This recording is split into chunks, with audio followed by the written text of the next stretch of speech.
درود شریف پڑھ کے سویا کرو، جدو اذان ہو جائے تیری روح تڑپ جائے. کیوں کہ میسج آوے نا یار دا تے تواڈے کول بیلنس نہ ہوئے تے تسی جائز والے کول 5-10 روپے ادھار لیندے ہو تے پھر انہوں سود نہ کٹواندے ہو بعد وچ. اپنے یار نو میسج یا کال کر کے پوچھ دیو یار تیرا میسج آیا تھی تے تمہیں یاد کیتا ہے خیریت. تیرے یار دا میسج آوے تو ادھار پیسے لے کے فون کر کے پوچھنا ہے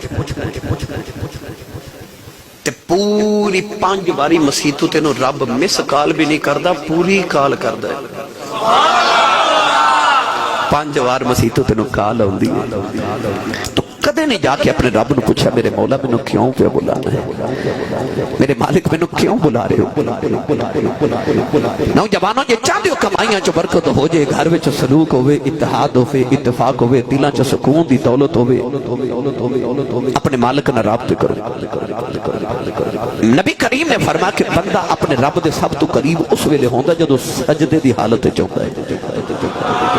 تے سجدے دی حالت جو تو رب دے ایڈا نیڑے ہونا ہے، اس ویلے جو تیرا دل کرے مانگ، اس ویلے رحمتاں دے دروازے تیرے واسطے کھلے ہوندے نے. تینو شکوہ تیری سونی نہیں جاندی تو کدے سجدے چ سنا کے تے ویکھ. جدو سارا جگ رات نو ستا ہوئے نا تو آنکھ کھل جائے اٹھ کے وضو کر کے نا تو مسلح تے دور کات نماز نفر رات نو تہجد پڑھیا کر. اس ویلے عرض کریا کر ویکھ لے سارا جگ ستا ہی تے میں پیا جاگنا. اتوں آواز آوے گی سینہ توں والا نوم جے تو پیا جاگنا تے سوندا میں بھی قدر نہیں. اس ویلے سنا رب نو اپنی عرضیاں پیش کر. اس ویلے شکر رب دی بارگاہ وچ سون والے دے نصیب بھی سو جاندے.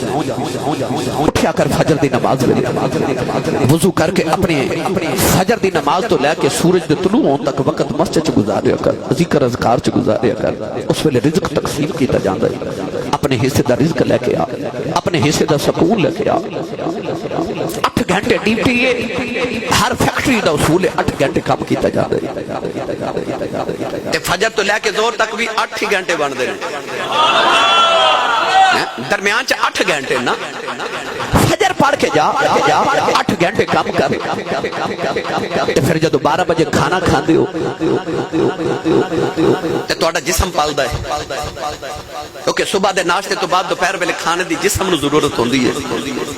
اس ویلے تیری روح نو بھی غذا دی ضرورت ہوندی ہے. اللہ فرماندا فجر پڑھ کے ناشتہ کیتا سی، ہن کھانا کھا لیا 12 بجے تک دوپہر دا، ہن زور پڑھ تیری روح نو بھی غذا مل جاوے.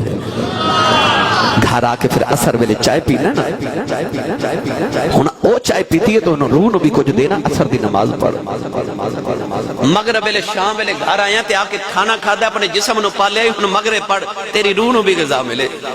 تے رات نو سون لگیا عشاء پڑھ کے سو، کیوں پتہ نہیں اے اکھ زمین دے اتے بند ہوئے تے کدے قبر وچ جا کے نہ کھلے. نماز پڑھ کے سو تیری عبادت چ رات شمار ہوئے. صبح اٹھ کے پھر فجر پڑھ تیری روح نو بھی غذا ملے تے ناشتہ بھی کر تیری جسم نو غذا ملے. اللہ نے جسم تے روح دا کٹھا انتظام کیتا ہے. اپنا جسم نہ پالی جاؤ، روح نو بھی پالن دا انتظام کرو. اپنے نفس نو نہ پالو، اپنی روح نو بھی پالو. گرامی قدر حضرات صوفیاء نے ادھر تے بڑا کچھ لکھیا.